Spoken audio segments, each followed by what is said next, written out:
Olá, bem-vindos a mais o Profiler. Hoje trago-vos uma convidada que licenciou-se em Comunicação, mas cedo percebeu que queria entrar no mundo das organizações e perceber como é que as coisas funcionavam, mesmo ainda enquanto estudante. O marketing tem pautado toda a sua carreira profissional, mas na verdade o digital é algo que tem vindo a estar muito presente. É uma marketeer onde a estratégia e o negócio são realmente parte do seu vocabulário diário e, portanto, eu tenho imenso gosto em conversar e dar-vos a conhecer um bocadinho mais hoje da Sílvia Bozo, que é atualmente a Marketing Manager do Imo Virtual e do OLX. Sílvia, bem-vinda.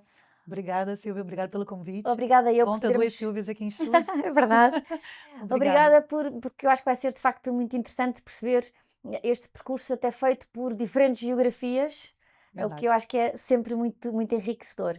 Dizia eu que te licenciaste em Comunicação.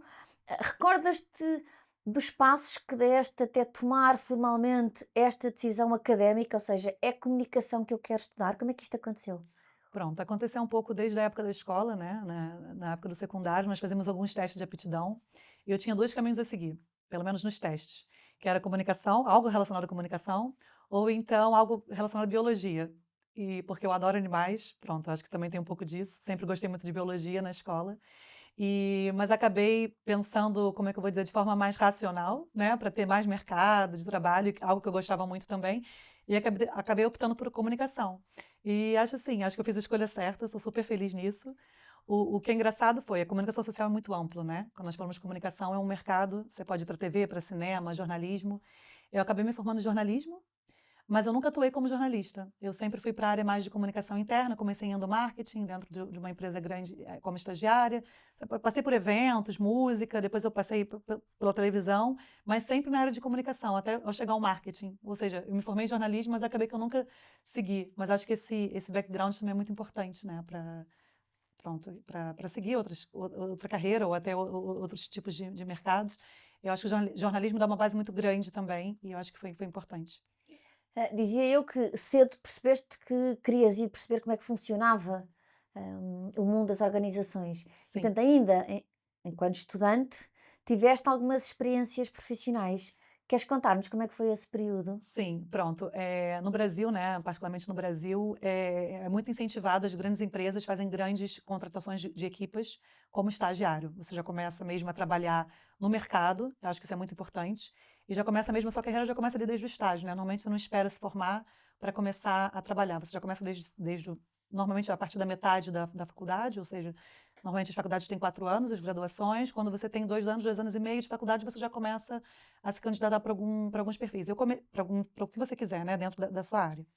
Eu comecei a estagiar em empresas pequenas mesmo, comecei muito com produção de eventos, que é algo que eu faço até hoje, mas eu sempre gostei muito dessa parte de eventos. E passei pela área de música também, com alguns cantores e artistas da época, pronto, brasileiros, que são reconhecidos lá. Como uma agência, você faz um pouquinho de cada coisa, né, o que é muito bom para quem está começando a carreira também, você já não começa no nicho, você é mais multidisciplinar. E depois eu comecei a me candidatar mesmo para essas vagas de empresas grandes que eu tinha muita vontade de estar dentro. Pronto, é muito diferente. Você está numa empresa pequena e para uma grande corporação, que você consegue. Pronto, tem a parte mais burocrática também, né? Que a gente acaba por aprender um pouco de política também interna, que você tem que saber o que você pode, o que você não pode fazer. Eu acho que isso é muito interessante quando você está aprendendo ali, ingressando no mercado. E foi quando eu comecei mesmo a me candidatei a uma empresa grande, fui aprovada no processo, foi aí que eu abri as portas, vamos dizer assim, para empresas grandes, que o mundo mudou, porque você sai de uma estagiária ali sem, né, ingênua, a aprender as coisas para uma grande corporação, que você precisa realmente aprender outras coisas, né? É um pouco do amadurecimento não só profissional, mas acho que pessoal também. E foi assim que eu comecei no marketing, não foi bem no marketing, nessa empresa na altura foi a TV Globo, foi no Rio de Janeiro. Eu comecei mesmo na parte de comunicação interna, que era dentro dos recursos humanos, sempre ligado à comunicação, mas não era bem mesmo marketing. Endomarketing, né? Como nós falamos um pouco, é com marketing interno, voltado para os colaboradores da empresa. Que a TV Globo é uma das maiores empresas e eu ficava alocada na Central Globo de Produção, que tinham 3.000 a 3.500 funcionários. Então a comunicação interna era algo muito valorizado, porque os colaboradores precisam estar a par do que está acontecendo na empresa, tem várias camadas disso, né, da comunicação, e foi assim que eu comecei. E só depois que eu fui para o marketing mesmo. Comecei por CRM, que é um pouco diferente, é a parte mais inteligência de marketing. E hoje eu sou profissional, pronto, marketing manager, né? Que vem um pouquinho de cada uma das coisas. Deixa-me só voltar lá atrás no início da tua Sim, carreira, até porque estávamos a comentar em off, uma das experiências que tiveste enquanto estudavas foi em Orlando, no mundo da A Disney. Disney, sim. Comentavas que foram só 4 meses, e, portanto, ainda também enquanto estagiário e ainda antes de chegar à Rede Globo, mas foi uma experiência também para ti, do ponto de vista pessoal, muito enriquecedora, que te marca provavelmente enquanto ser humano até hoje. É isso. A Disney, assim, acho que é um capítulo à parte, né? Eu fiz parte de um processo de recrutamento, que eles recrutavam pessoas para trabalhar no operacional mesmo dos parques, então não é da administração da Disney, é para o operacional. Eles precisam muito da mão de obra estrangeira, né? No caso, também muitos norte-americanos trabalham na Disney para poder pagar a faculdade, né? Porque lá, pronto, a cultura é diferente. E também alguns estrangeiros. Então, eles focam muito no Brasil como mercado de potencial. São pessoas que têm que ter algum estudo, têm que saber falar inglês, óbvio, né? Para poder se comunicar bem e que estão dispostos a trabalhar. E eu fui muito nessa vibe mesmo, de trabalhar, aprender. Eu fui alocada num parque que foi o Magic Kingdom, que é um dos maiores parques de Orlando, e você fica mesmo ali, você tem um treinamento. Eu acho que o que eu poderia, assim, resumir, né? Tem muitas histórias para contar da Disney, que é um mundo à parte, mas o que eu poderia resumir é mesmo como a Disney, ela leva a cultura da empresa, que é tratar o cliente final, que são os visitantes do parque, que eles nem chamam de visitantes, eles chamam de guests, que são os convidados. Então, tudo ali é muito, o pormenor ali é muito visto no detalhe, sabe? Como você tem que atender o cliente final, como ele tem que estar ali para passar o mesmo dia de felicidade, de alegria, um momento para ele, sei lá, esquecer os problemas e, de fato, aproveitar o dia. A Disney tem muito disso. E eu achei muito interessante que eles dão formação porque às vezes em algumas empresas você tem a cultura, né, da liderança, que tem o posicionamento da marca, a estratégia, como nós devemos fazer a nossa estratégia de marketing e tudo mais, mas isso não chega às vezes para as pessoas que estão de fato com clientes, ou seja, o customer support, vendas, e na Disney não é assim, né? De fato, eles colocam, a cultura da empresa ela é levada para todos os níveis. Foi o que eu senti lá até esse tempo. Então, mesmo, principalmente o operacional que está ali no dia a dia, a receber todos os visitantes, a fazer a organização do parque, logística, até quem trabalhava na altura na limpeza também, alimentação, restauração, tudo isso eles focam muito na formação das pessoas. Eu acho que isso é um aprendizado, porque você lida, cresce com aquela questão ali dentro de eu preciso servir o meu cliente. O meu cliente é o meu principal aqui. Eu vou fazer de tudo para ele sair daqui num momento feliz, tenha passado um bom dia. Eu acho que isso trouxe para mim, né, não só amizades que eu tive lá, mas também de amadurecimento, acho que pessoal também. E você ir para um outro país muito nova, né, você mora num condomínio dos funcionários da Disney, tem toda aquela logística. Ao mesmo tempo tem muitas regras, né, que têm que ser seguidas para estar ali. Você trabalha muito pesado, né, trabalha o dia todo, né, desde cedo até o final do dia, pode fazer hora extra, pronto. E você está ali para lidar com o seu, pronto, assim, para pro adolescente, eu diria, né, que eu era na altura assim, uma jovem, eu acho que foi muito muito bom para minha cabeça também, não só para profissional, né, que a gente também aprende com isso, mas para o lado pessoal também. Falaste da experiência que tiveste na Rede Globo, que para Sim, nós era assim o mundo das telenovelas que chegavam a Portugal. No Rio de Janeiro foste fazer também um MBA em Marketing. sim. Sentiste que era importante esse complemento académico? Senti. Como eu me formei em jornalismo, né, pronto, dentro da comunicação social, na altura da PUC, que é a Faculdade Católica que eu me formei, você poderia escolher entre cinema, jornalismo ou publicidade. Eu escolhi jornalismo, ou seja, você faz 2 anos básicos, vamos dizer assim, depois no final da faculdade você escolhe para qual ramo você quer. Eu fui para jornalismo. E eu senti, como eu comecei a ingressar em comunicação, em marketing, eu senti que eu precisava de algo mais teórico, pelo menos para conhecer até outras pessoas do mercado dentro do marketing. Por isso que eu escolhi fazer MBA em marketing. E eu acho que foi super interessante, porque complementou um pouco do que eu já tinha na prática algum aprendizado, mas acho que na teoria também é importante. Acho que marketing, não só marketing, mas é uma área que você tem que estar sempre a par das tendências, a estudar também, né? E a experiência, eu diria que experiência é 60% do que nós temos na vida, né? Porque a teoria é muito bom, mas se você não tiver experiência, né? E também experiência sem teoria, você está um pouco perdido. Então, eu acho que é um mix desses dois mundos. E eu acho que MBA em marketing foi bom. Eu senti a necessidade mesmo de ter uma graduação em marketing, até para abrir portas, né? Até para o currículo, eu também pensei nisso. Acho que no meu currículo tem que ter alguma graduação em marketing. Foi por isso que eu escolhi fazer MBA. E eu acho que foi uma boa escolha também. Na tua experiência profissional seguinte na B2W Digital, Uhum. por isso é que no início dizia que o digital tem estado sempre muito, muito presente ao longo da tua carreira, tu em 8 anos fizeste um caminho de trainee a coordenadora de marketing. Certo. 8 anos podemos achar que são muito tempo, mas dentro de uma organização não é tanto tempo quanto isso, sobretudo para fazer este crescimento. E nós muitas vezes achamos que entramos como estagiários e que o futuro pode não ser assim tão promissor ou que não é possível que aconteça. Sim, No teu caso foi possível, aconteceu. sim. Queria que nos contasse um bocadinho, nestes 8 anos, como é que este percurso acontece, tão, Uhum. tão rápido ter chegado a uma função de coordenação e, no fundo, o que é que consideras, quais é que foram, de facto, os ingredientes-chave que te levou a alcançar esta função tão rapidamente? Sim, eu diria, pronto, nesse caso da B2W, que é uma empresa de e-commerce, né, do Brasil, é um grupo, né, de e-commerce, que tem uma das maiores marcas, quando você ingressa como trainee, você já está terminando a faculdade. Porque o trainee, pelo menos no Brasil, na altura da captação dos recém-formados, são recém-formados os trainees. Então, você acaba de se formar e você entra como trainee. O trainee, ele já entra na empresa com muito foco em realmente virar líder de equipe.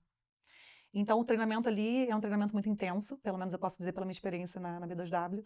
Intenso no sentido que você é jogar dos leões, no bom sentido, né? Eles pegam pessoas que são recém-formadas, ou seja, eu particularmente eu tinha experiência só como como estagiária e nunca como efetiva, mas você entra ali como, o cargo é trainee, mas você é treinado para justamente ter liderança de equipe. Então, eu acho que foi muito enriquecedor, porque, como eu falei, você joga aos leões, é muito teste, muito erro, o que que dá certo, o que que não dá. Eu fui para uma área bem específica, bem técnica, diria, que é o CRM, que é a área de inteligência de marketing, que eu nunca tinha passado por isso, e foi um grande desafio, porque tem muitos números, que é um grande medo de todos nós marketeers, diria eu, né? O marketeer normalmente, quando é um pouco direcionado para a área mais técnica, que exige muito conhecimento de matemática, e eu me incluo nisso, eu confesso que eu tive um certo bloqueio, falei, eu não vou dar conta disso. E aí vem aquele nosso lado assim, meio, né, de falar, olha, não vou conseguir, mas pronto, a gente tem que saber também confiar mais em nós. Falar, não, eu vou passar essa dificuldade que eu tenho, mesmo de parte mais técnica. E eu acho que foi muito bom também, porque foi difícil, não foi fácil. E eu já entrei numa equipe com pessoas que tinham experiência já nessa área de CRM, então base de dados, Excel, todos esses medos, né, normalmente que nós temos. Mas eu acho que foi muito bom e trouxe uma base muito boa. Eu acho que o diferencial mesmo é saber não, como é que eu vou dizer, não dizer não às primeiras oportunidades, porque o princípio foi, não, eu não quero ir para CRM, eu acho que eu vou para uma área que eu estou mais na minha zona de conforto.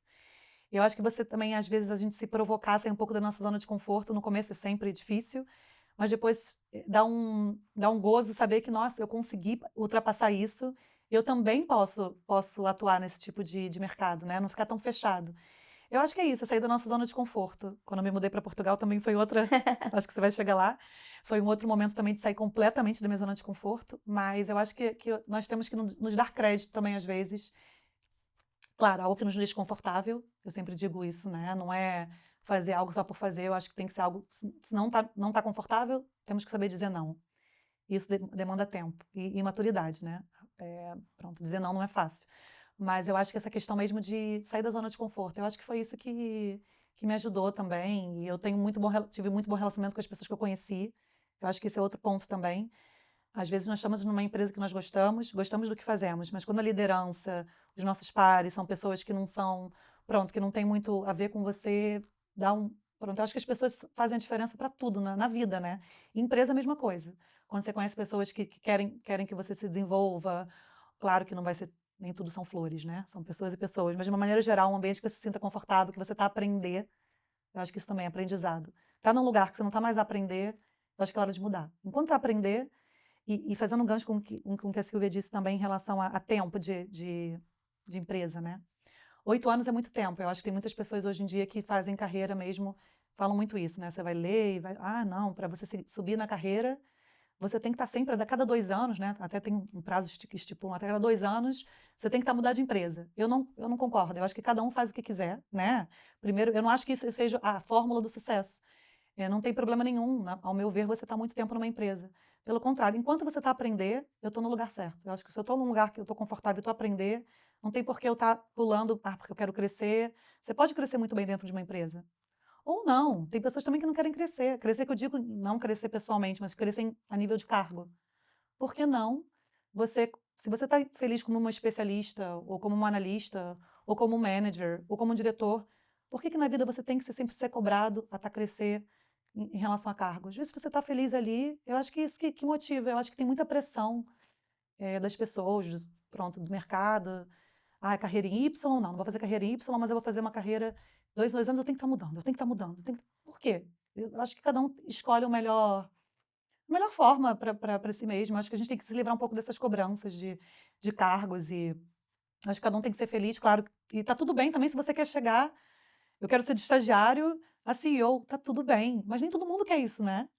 Pronto, eu acho que é respeitar um pouco e esquecer um pouco dessas cobranças que eu acho que são demasiadas, assim, para todo profissional. Eu acho que Tu, nesta experiência, também muito jovem, estavas a coordenar outras pessoas. é verdade. Como é que isso foi para ti? Foi difícil. No início, eu acho que eu não soube lidar muito bem com essa divisão do pessoal para o profissional. Então, eu levava tudo muito para o profissional e eu achava, quando eu comecei exatamente nessa altura, bom, como eu sou coordenadora de equipa, eu não posso me envolver com a pessoa pessoalmente. E são pessoas que eu tinha até, pronto, tinha motivo ali para eu poder estar junto, então eu dividia muito. Eu aprendi que isso não é, pelo menos para mim, não foi a melhor forma. Eu acho que você pode sim, sabe, obviamente, estar dentro da empresa, tá com o seu goal, com o seu objetivo, você tem que tratar profissionalmente, tem que levar profissionalmente. Mas por que não, depois do trabalho, também não ter um convívio com a pessoa? Eu acho que isso até melhora a relação. E como eu era muito jovem, eu realmente tinha essa cabeça de dividir. Depois eu fui aprendendo na prática que não é assim. Eu acho que não tem por que você não poder ser amiga das pessoas fora do ambiente de trabalho. E no ambiente de trabalho, eu acho que isso tudo ajuda muito, né? Na verdade, quando você consegue ter mais, você consegue conhecer a pessoa fora do ambiente de trabalho, o que ela quer para a vida dela, amigos, gostos, acho que isso tudo muito ajuda muito no dia a dia. Então, mas isso que eu aprendi muito depois. Eu acho que eu acho que foi vai lá, desvantagem, não sei se desvantagem é bem a palavra, mas de você começar já coordenando a equipa muito imatura. Na verdade, você é imatura, né? Todos nós, quando entramos, nós somos imaturos profissionalmente. Eu acho que isso, mas pronto, foi um aprendizado que hoje em dia eu faço bem diferente, mas foi algo que eu aprendi. Sim. Passaste também por uma grande consultora. São empresas que, seja muito ou pouco tempo, é muita aprendizagem enquanto se está. Sim, já cá em Portugal, sim, quando eu vim para cá. Foi a primeira vez, na verdade, que eu estava do lado da agência e não do lado do cliente. Na verdade, lá no meu início de carreira, quando eu estagiei, que eu falei sobre a questão da música brasileira, né, era uma agência, mas depois eu sempre trabalhei do lado do cliente e voltar para o lado da agência, numa consultora, também foi um desafio. Já fazendo um gancho, que eu não sei se você vai perguntar ou não, mas foi um dos maiores desafios da minha carreira, foi quando eu vim para Portugal. Que eu saí da minha zona de conforto completa. Eu estava na B2W, nessa empresa, estava bem, gostava do que eu fazia, morava ali na minha casa, tudo certo, no meu país que eu sempre morei, e de repente saí para uma outra cultura, que toda a gente fala que, mas Portugal é muito parecido com o Brasil. Não, nem a língua é, mas claro, é claro que eu acho assim que é um país incrível em relação para os brasileiros, que os brasileiros amam, não só os brasileiros, né? Portugal tem sido o centro das atenções, o que é muito interessante. Mas é muito diferente. A cultura europeia, latino-americana é um choque mesmo, tem muitas coisas diferentes, e você vem com essa percepção de que vai ser muito parecido, uma transição vai ser suave. Não foi suave, foi difícil, mas pronto. Eu posso depois falar um pouquinho melhor sobre isso, mas eu acho que foi como sempre, eu aprendi muito também. Mas eu acho que a agência é isso também. A sua pergunta foi sobre a agência, né? A questão da consultoria. Sim, porque Que na você- verdade tu trabalhaste no Brasil, trabalhaste nos Estados Unidos, agora estás a trabalhar em Portugal quando chegaste a Sim, esta função. sim. E às vezes até pode ser a mesma função, mas só o facto de serem enquadramentos de mercado tão diferentes muda tudo, não é? Tudo, ainda mais no marketing, né? Eu acho que também diria isso, porque às vezes se você vem de uma área técnica, não que não vai ter diferença cultural, sempre vai ter. Você lida com pessoas, vai ter. Mas é mais técnico, talvez seja uma coisa mais padronizada, eu diria, uma linguagem de programação, algo que seja mais padronizado.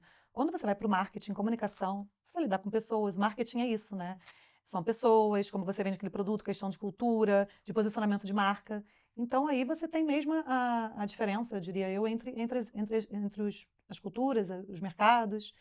Então foi um grande aprendizado também lidar como as empresas trabalham. Pronto, são estruturadas aqui em Portugal, são diferentes.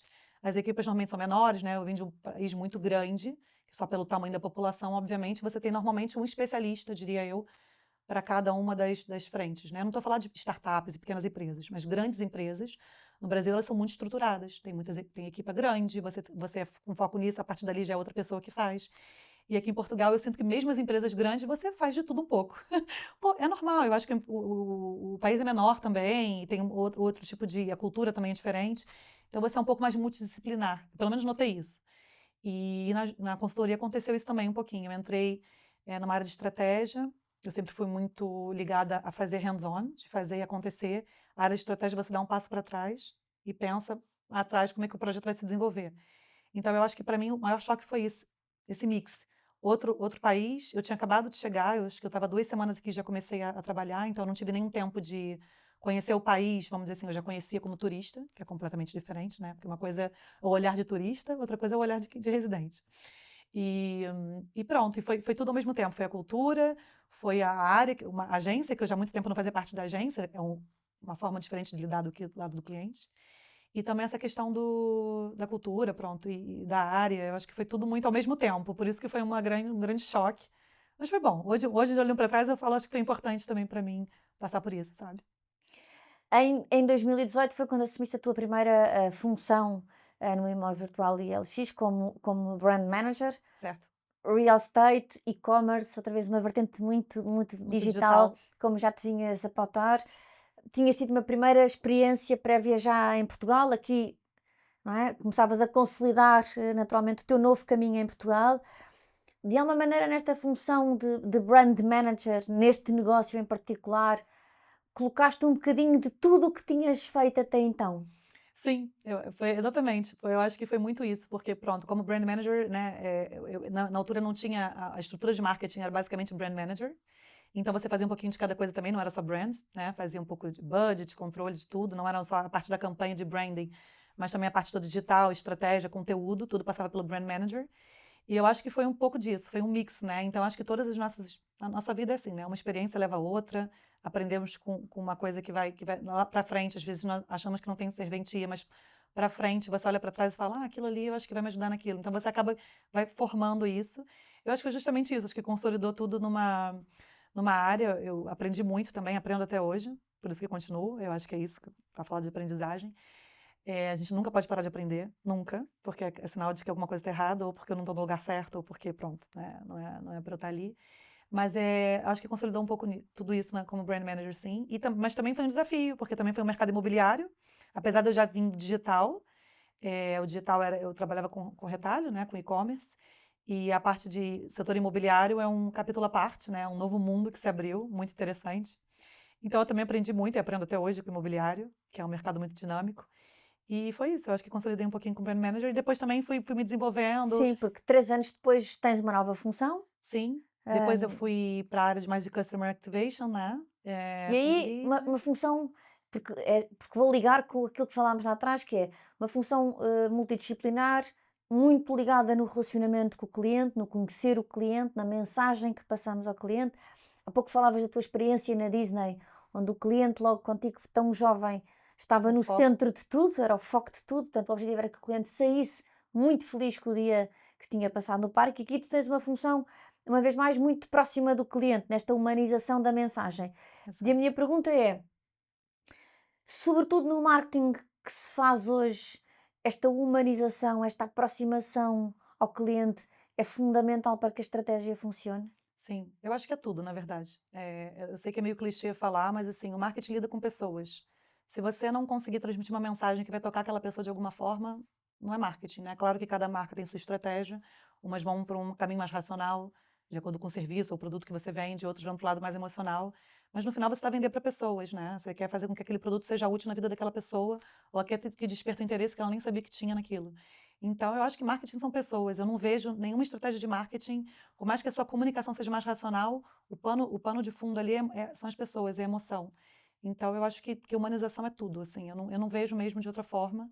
Alguns mercados mais sujeitos a isso do que outros, mas eu acho que esse é a chave. Depois o cliente é um cliente já muito informado também, não é? Tem acesso a muita informação. Sim, Como é que tu sentes que, qual é eventualmente a forma de chegar até mais perto do cliente? Porque é aí que está provavelmente um dos grandes é isso. desafios. Eu acho que a nossa geração, posso dizer, acompanhou muito essa mudança, né? Do offline para o online, né? Não que o offline hoje não seja válido, é super válido, mas eu digo assim, quando a gente só conhecia os meios tradicionais, e hoje em dia, né? Eu lembro, eu brinco sempre, falo isso com os amigos, quando nós estávamos na escola, tinha que fazer uma apresentação, eu tinha que ir na enciclopédia, tinha aquele trabalho todo de procurar. Hoje em dia é tudo tão simples, eu quero uma música, escuto, eu quero consumir algum tipo de vídeo, o conteúdo é tudo muito fácil. Isso pro cliente é exatamente isso. Acho que o cliente hoje em dia está muito informado. Ele não vem cru. Ele já vem com algum background. Como é que você... Eu acho que é um desafio do marketing também, como é que você desmistifica algumas coisas que podem já ter sido formadas na cabeça do consumidor em relação a algum produto ou serviço, né? Isso é tudo um trabalho de formiguinha, diria eu também. Não são o marketing, ele não trabalha a curto prazo, ele trabalha sempre a longo prazo. Claro que tem ações ali mais operacionais que você faz para esperar resultado logo, mas acho que o marketing é um trabalho muito de long term mesmo, de você trabalhar a jornada do cliente, também acho que é muito importante. Não só ele vem bem informado, como ele muda. Nós mudamos. Então, o que nós somos, sei lá, um ano atrás ou dois, nós não somos hoje, né? Nós estamos sempre em mudança. E eu acho que esse mercado digital é um grande desafio. Agora se fala muito também de inteligência artificial, né? Que eu acho que é um outro tema que só se fala nisso. Que também não acho que vai substituir os profissionais, mas é uma grande camada que surge também, como é que a gente vai conseguir lidar com essa, porque daqui para agora é só, o mundo está cada vez mais, com muitas novidades, e o profissional do marketing tem que acompanhar isso, né? Eu acho que essa coisa de, eu só vou fazer dessa forma, não, tem que repensar. Tem aquela frase que todo mundo fala, um time que se ganha, que tá ganhando não se mexe. Não sei. Eu acho que a gente tem que estar sempre revendo o que a gente, claro, que o que dá certo a gente vai continuar a postar, mas assim, a marca nunca pode parar de inovar. Mesmo que seja uma marca tradicional, eu acho que a gente tem que estar sempre pensando em inovação, porque quando você vê, você fica para trás, né? Quantas marcas grandes perderam o mercado, porque simplesmente estavam naquela zona de conforto, também é outra coisa que nós falamos hoje. E eu acho que é isso, é inovação, é pensar no cliente, humanização, eu acho que é tudo isso em conjunto. Desde 2023 que tu tens a função que assumes atualmente como marketing manager destas marcas, falaste do tema da inovação, da inteligência artificial, da rapidez no mercado. Que outros grandes desafios é que sentes que a tua função tem? Olha, assim, em relação ao mercado imobiliário, que é o que eu falo, eu acho que o desafio tem muitas coisas que não estão no nosso controle do mercado, né? Eu acho que assim, na nossa vida, na verdade, muita coisa não está no nosso controle, né? Na vida das pessoas em geral. Mas o mercado imobiliário, ele mexe muito com algo que é crítico, que é a casa, é a habitação.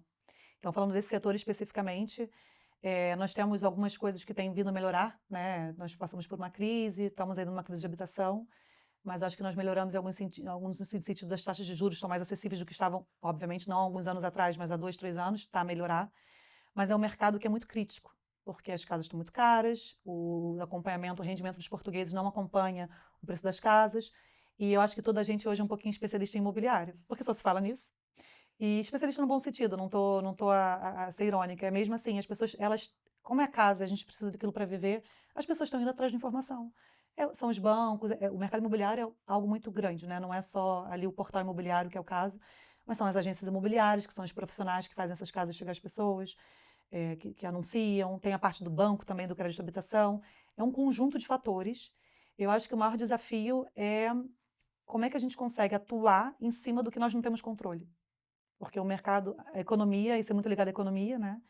A macroeconomia, qualquer coisa que aconteça no mundo vai impactar o mercado imobiliário, né? Ou seja, se tem uma guerra, se tem uma crise de algo, se sei lá, o país pensa em se desenvolver de uma forma, ir por um caminho, não por outro, tudo isso afeta. Então, eu acho que o maior desafio é como se adaptar a coisas que nós não temos controle. Eu não tenho a resposta para isso, mas eu acho que nós temos que estar sempre a pensar em como, no que a gente consegue atuar, como é que consegue melhorar a vida do cliente final? E entra um pouco a questão do cliente aqui.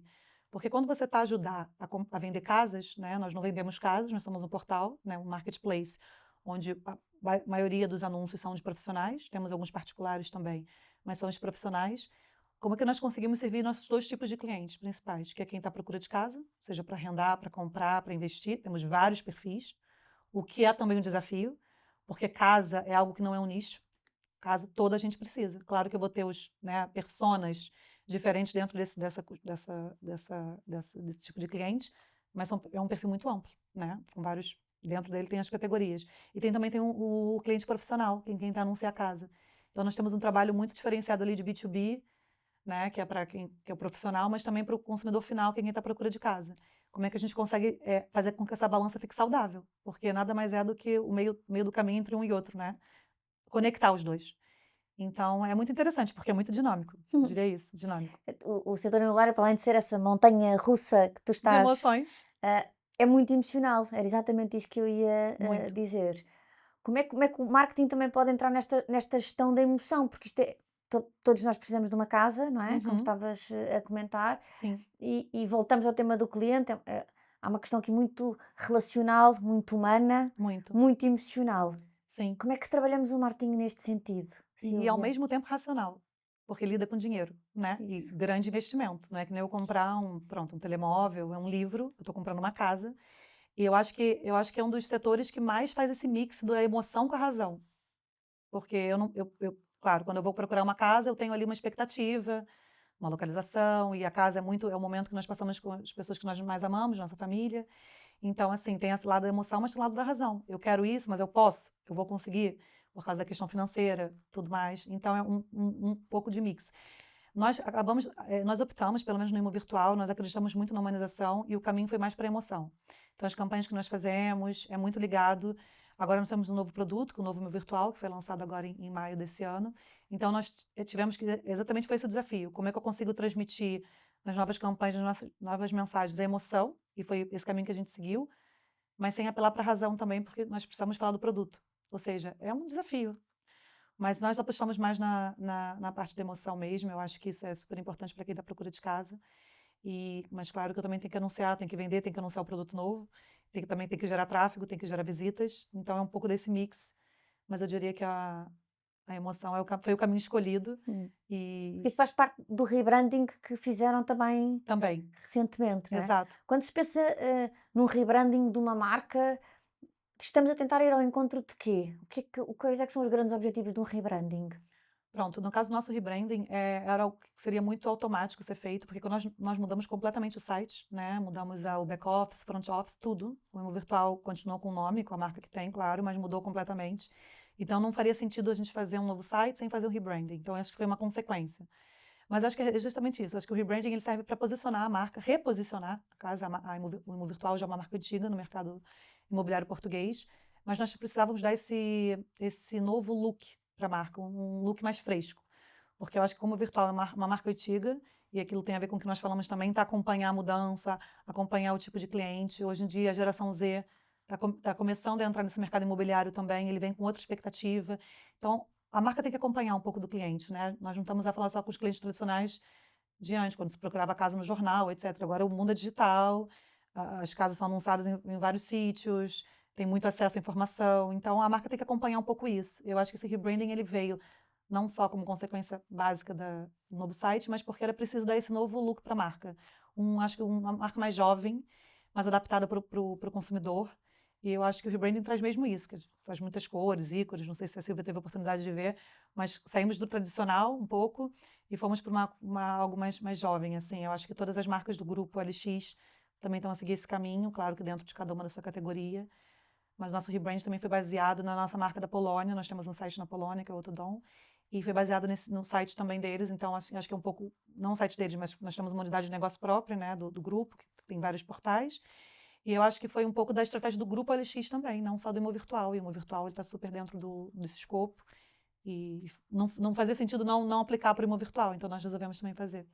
Se formos um bocadinho à Sílvia, também, não só enquanto profissional, tu há pouco falavas na dificuldade que foi, por exemplo, a adaptação a diferentes culturas, e no caso específico a Portugal, que até o idioma que pode parecer muito, muito similar tem muitas diferenças, a adaptação à cultura, etc. Alguma coisa que tu gostasses de ter sabido na altura quando estavas a vir? Ou porque nós continuamos a ter, de facto, muitas pessoas do mercado do Brasil a A virem vir, e ainda bem a sim, trabalhar para sim. Portugal. O que é que tu achas que é de facto é importante que as pessoas tenham informação, que se informem para ajudar ou para fazer de alguma maneira essa transição de uma maneira mais suave do que aquilo que tu na altura tiveste que fazer? Sim, sim, porque eu fui ali a jogador eu me joguei aos leões, no bom sentido.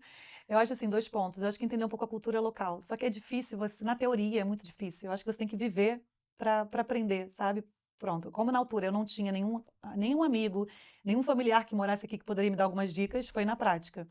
Mas eu diria que tá aberto a mudanças. Isso, assim, é fundamental. Não ache que a sua vida que você vai ter em outro país ou outra região vai ser igual que você vai ter aqui. Você vai ter que estar disposto a abrir mão de muitas coisas.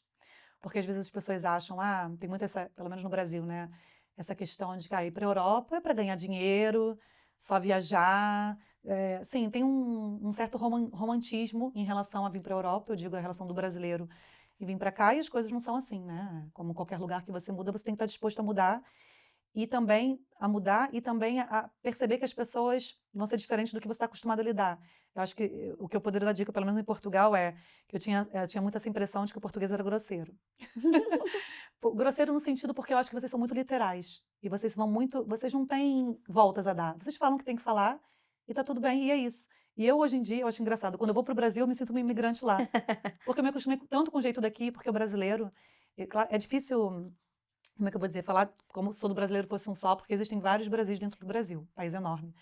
Mas, de uma maneira geral, o Brasil é um país muito acolhedor e ele tem, pelo menos na forma de trabalho, você tem muita dificuldade, assim, você consegue dizer não, mas você faz uma volta àquilo, você não é tão direto ao ponto. Isso é cultural também, né? O Brasil tem muito essa coisa do comercial, do vendedor. Não tem aquilo, mas eu tenho aquilo, eu consigo dar um jeitinho para tentar. E às vezes a pessoa não quer aquilo, ela quer aquilo e acabou. Então, assim, é um pouco do mix dos dois. Eu acho que tem os dois a aprender, né? Vamos dizer assim, o brasileiro também poderia ser um pouco mais direto. O português também, às vezes, podia ser um pouco mais, pensar mais em planos B, etc. Mas eu acho que isso para mim, hoje em dia, eu falo a rir, porque quando eu cheguei, eu achava muito, nossa, mas eu falei, a pessoa respondeu, e é isso, não dá mais conversa, né? Aquilo. E eu digo dentro do ambiente corporativo, né? É diferente de você estar, pronto, mas no comércio também você nota muito isso, né? Você vai no supermercado perguntar alguma coisa, e a pessoa pergunta se tem aquilo, não tem. Acabou, é isso, próximo. E no Brasil a gente não tem isso, mas tem isso, você quer, pronto, é aquela coisa, né? Então eu acho que eu diria um pouco você não, como é que eu vou dizer, não criar já uma barreira no início. Você tem que tentar entender que a pessoa não está fazendo isso por mal, ou que não é pessoal também. Eu tive muito esse aprendizado, às vezes, quando você vem, isso é comigo. É porque eu sou brasileira e eu vim com isso, então estou a falar dessa forma. Não, é o jeito de ser da pessoa. Então não leva tudo para o pessoal. Eu acho que tem que estar mais aberto a ser mais leve, sabe? Mais leve. Não vim com tanto preconceito, tanta barreira de que é assim porque eu sou assim, então agir assim porque eu sou assim. Não, é cultural. E esteja aberto.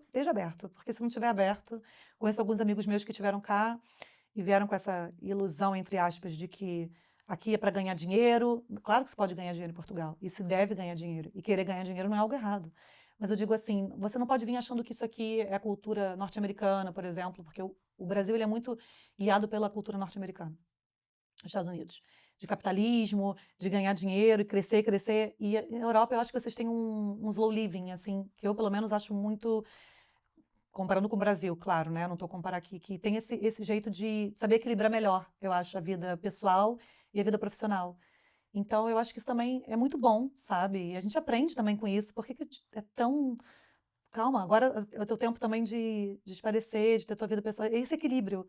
Eu acho que isso, para mim, é o melhor dos mundos, mas é diferente do que a gente tem, do que eu tinha, pelo menos. Então, é bom vir aberto e aprender também. Nós em off estávamos a falar de livros, porque temos aqui alguns ao pé de nós, e comentavas comigo que aproveitas muito da leitura para um momento em que se desliga também um bocadinho o cérebro da Completamente. vertente mais técnica, da vertente mais profissional, É e que isso. gostas de alguma maneira de perder, não é? Deixar que a tua mente se perca noutro tipo de histórias, de enquadramentos, etc. É isso. É um bocadinho por aqui. Exatamente, porque assim, no nosso dia profissional nós estamos a trabalhar, a fazer conteúdo, mas também estamos a consumir webinars, podcasts, coisas que não vão nos agradecer, e isso para mim já é um momento também de aprendizagem, né? Não é só estar ali no trabalho, mas é também aprender durante o seu dia a dia. Quando eu desligo, entre aspas, né? O marketing nunca desliga, né? Pode sempre acontecer alguma coisa que o marketing vai ter que atuar. Mas eu digo, quando você acaba o seu horário de trabalho, eu prefiro, eu não vou ler um livro técnico sobre marketing, eu adoro ler romance policial, Agatha Christie, adoro, então eu leio um atrás do outro. Já li José Saramago também, gosto desses romances, histórias. Eu gosto mesmo de me desligar e fazer algo, porque eu acho que senão a cabeça ela fica o tempo todo. Você vai dormir a pensar no trabalho, e acontece, e é normal, às vezes em grandes projetos, grandes pontos que nós temos que entregar, nós ficamos com a cabeça tão ligada naquilo. Se eu não desligar um momento daquilo, eu acho que eu enlouqueceria, assim. Então, eu acho muito interessante quem também usa o tempo livre, não estou aqui a desmerecer, usar o tempo livre para também continuar no mercado profissional a aprender. Mas a gente tem que desligar de vez em quando um pouco, porque senão fica demais, assim. Eu prefiro mesmo como você disse bem, eu acho que é desligar e focar em outras coisas, outras histórias. Consegues, de alguma maneira, identificar que acredites que possa ser o momento mais desafiador da tua carreira? Eu diria que de todos foi quando eu me mudei para Portugal. Foi. Eu acho que foi mais desafiador, exatamente por aquilo que já falamos, por esse choque cultural que eu tive, por essa questão de estar numa agência e não estar do lado do cliente, e estar numa área que não era bem a área que eu de estratégia. Hoje em dia eu faço muita estratégia, mas é muito hands-on de fazer acontecer, testar, e era um outro estilo. E estava longe da minha família, né? Vim com meu marido, meu filho, na altura, ele tinha 3 anos, hoje tem 9, mas estava longe dos meus pais, sou filha única. Então tem muita questão aqui também emocional, e foi muito difícil para mim essa mudança, mas foi algo que eu escolhi, não me arrependo. Mas eu acho que foi muito isso, foi tudo ao mesmo tempo, tudo muito rápido, porque quando eu decidi que eu queria, pronto, por motivos pessoais mesmo, questão de segurança, eu quis sair, eu morava no Rio de Janeiro, quis sair, meu pai é italiano, então eu já tinha documentação europeia, então isso para mim não foi um problema, né? Foi, pronto, como cidadão da União Europeia eu consigo, desde o início não tive problemas de burocracia que muitos imigrantes enfrentam, certo? Não foi o meu caso, mas a questão mesmo de choque cultural, eu acho que foi um grande desafio para mim, e eu cheguei a duvidar de mim mesma, confesso, sim, porque de mim mesma eu digo como profissional. Será que tudo que eu já passei, sabe quando vem aquela síndrome da impostora? Que é muito comum, né? Infelizmente, nós mulheres principalmente, né? Temos um pouquinho disso, sendo bem honesta e transparente, eu me questionei. Será então que tudo que eu passei, eu sempre tive, claro, erros e aprendizagens, mas tinha feedbacks positivos e tudo. E vim pra cá, parecia que não era aquilo. Mas assim, eu vi que foi mesmo um momento, sabe aquele momento que nós estamos no liquidificador, que tudo chacoalha, e depois você começa a colocar as coisas no lugar, pera que não é bem assim. E eu me reconstruí depois disso também, estando lá também nessa consultoria, eu me reconstruí ali, depois fui para o OLX, e assim, eu vi que foi só uma fase, sabe? Não era para eu achar que aquilo ali ia ser uma coisa que era constante. Então, acho que o maior desafio para mim foi isso, porque eu nunca tinha me questionado antes, sabe? E foi o primeiro momento que eu me questionei. Mas passou e foi bom também. Hoje em dia eu acho que foi muito bom. Silvia, obrigada por ter passado, por Obrigada a teres você. acreditado que sabe que este país tem muito que te possa dar, mas Tem. sobretudo trouxeste também contigo um conjunto de Não só a mim, mas coisas. todos os portugueses, né? Acho que Portugal tem ainda muitos caminhos a percorrer, já percorreu muitos, mas acho que tem muita coisa ainda interessante para se Verdade, mas a verdade fazer. é que trouxeste Faz também muito para rico. nós, É, tudo aquilo que tinhas aprendido noutro ambiente, noutra cultura, que aqui também podes propor, aplicar, fazer claro. acontecer, porque tens vindo a dizer ao longo da nossa conversa do teu perfil muito hands-on de fazer acontecer, e isso também é uma coisa que nos faz sempre muita falta. E é uma troca também, porque eu também aprendo muito, né? Então eu acho que é sempre isso, dos dois lados. Obrigada, Silvia. Obrigada, Silvia. Obrigada pelo convite. Obrigada, até ao próximo Profiler.